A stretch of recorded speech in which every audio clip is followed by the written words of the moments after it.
जय माता की। मैं एस्ट्रो मीनाक्षी चोपड़ा। आज हम आपसे चर्चा करूंगी पराशक्तियों पर। पराशक्तियां क्या है? ये पराशक्तियां वो आदि शक्ति, वो जगदम्बा, वो परमात्मा की शक्ति जिसे सब पाना चाहते हैं, लेकिन होना क्या चाहिए कि उसको समर्पित होना चाहते हैं। उसको समर्पित होना मतलब उसी के हो जाना, उसको समर्पण कर देना अपना सब, कि मैं जो हूं, जैसा हूं, जिस हाल में हूं, तेरा ही बच्चा हूं। तो जो भी मेरी जरूरत है तू पूरी कर। अवश्य ही माँ पूरी करती है। कैसे जुड़ा जाता है उन पराशक्तियों से? अक्सर मेरी बात बहुत से लोगों से होती है। कुछ क्लाइंट्स हैं, कुछ हमारे जान पहचान वाले मित्रगण, वो अक्सर कहते हैं कि मैम बहुत से उपाय करते हैं, लेकिन फिर भी ग्रहों के उपाय करने से वो फल नहीं मिल पाता। कहाँ पे कमी रह जाती है? कमी रह जाती है हमारे समर्पण में। हम कभी कभी शर्त रखते हैं, भगवान के साथ भी सौदा करते हैं, ग्रहों के साथ सौदा करते हैं कि हाँ, इतने दिन मंदिर में दीपक लगाया, इतने मंगलवार ये किया, इतने सोमवार ये किया, इतने शनिवार ये कर दिया तो ये हो जाए। उपाय हैं, करने चाहिए, अवश्य ही रिलीफ मिलती है, लेकिन सब्र, श्रद्धा, ये दो सूत्र है ग्रहों को प्रसन्न करने के। अगर ग्रह भी आपसे रूठ गए हैं, आपके उपाय भी फलित नहीं हो पा रहे हैं, तो सबसे बड़ी शक्ति पराशक्ति, मां से जुड़े। मां 10 महाविद्याओं में विद्यमान है, तो उनमें से अष्टम विद्या मां बगलामुखी, जिसके हम उपासक हैं, मां के बच्चे हैं।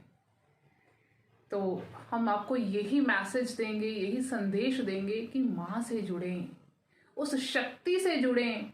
मां जानती है कि उसके बच्चे को किस वक्त क्या चाहिए। जब आप एक अबोध बालक थे ना, आपकी माँ, वो तो एक संसारिक माँ है जिसने आपको जन्म दिया, उसको भी पता था कि आपको किस समय क्या देना है, मेरे बच्चे की क्या जरूरत है। आज भी वो आपकी जरूरत समझती है, आपके लिए दुआ करती है। फिर वो माँ बगलामुखी, माँ दुर्गे, माँ जगदम्बे, माँ शक्ति, जो पूरे विश्व की माँ है, वो कैसे नहीं हमारी जरूरत को, हमारी भावनाओं को, हमारे प्रेम को, हमारे समर्पण को समझेगी।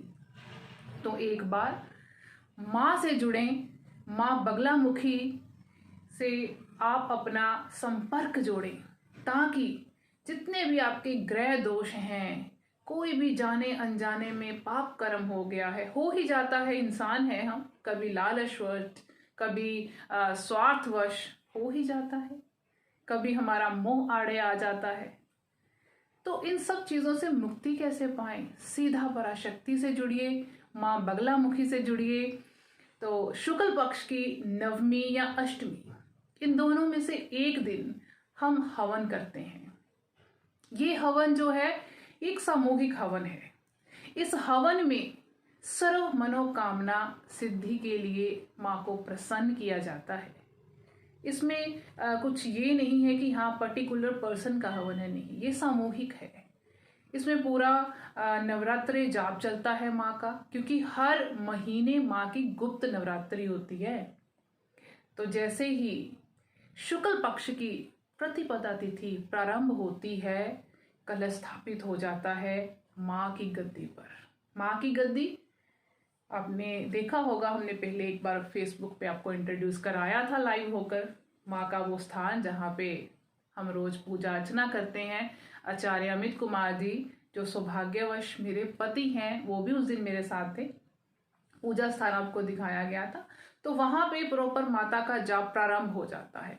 फिर अष्टमी और नवमी, जिस दिन भी अग्नि पक्ष पृथ्वी पर होता है, उस दिन माँ का हवन रखा जाता है, सिर्फ माँ को प्रसन्न करने के लिए, खुद को समर्पित करने के लिए कि माँ आप प्रसन्न होइए, हम पर कृपा करें, हम तेरे बच्चे हैं, तेरी शरण में हैं, हमें जो चाहिए आप जानते हो।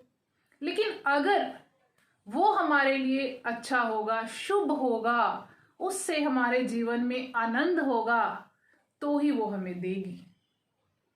ऐसा होता है ना, बच्चा तो आग पकड़ने की भी कोशिश करता है, लेकिन माँ क्या पकड़ने देती है? नहीं। वो जानती है कि अगर ये आग पकड़ लेगा उसके हाथ जल जाएंगे, है ना। ऐसे ही कुछ चीजें ऐसी होती हैं जिन्हें हम पाना चाहते हैं लेकिन हमें नहीं मिलती। हम कहते हैं क्यों नहीं मिल रही, मैं तो इतना भगवान को मानता हूं, फिर क्यों नहीं मुझे वो चीज मिल रही? कारण कि हो सकता है वो हमारी इच्छा भी आग ही हो, जो हमारे लिए शुभ ना हो। इसीलिए शायद जिसको आप मानते हैं, जिसपे आपकी श्रद्धा है, वो आपकी माँ आपके हाथ जलाना नहीं चाहती, इसलिए आपको नहीं दे रही। तो यही मेरा आप सभी को आज संदेश है कि माँ से जुड़े, पराशक्ति से जुड़े। हर महीने माँ के गुप्त नवरात्रि आती हैं, उनमें जाप करें और कोशिश करें कि माँ का हवन, जप, यज्ञ जहाँ भी आपको मिले उसमें सम्मिलित हों। अगर आप हमसे संपर्क करना चाहते हैं तो उसके लिए भी आप सभी का बहुत बहुत स्वागत है। Most welcome for that. Please add our contact number in your mobile right now, that is 9815898175। जय माता दी।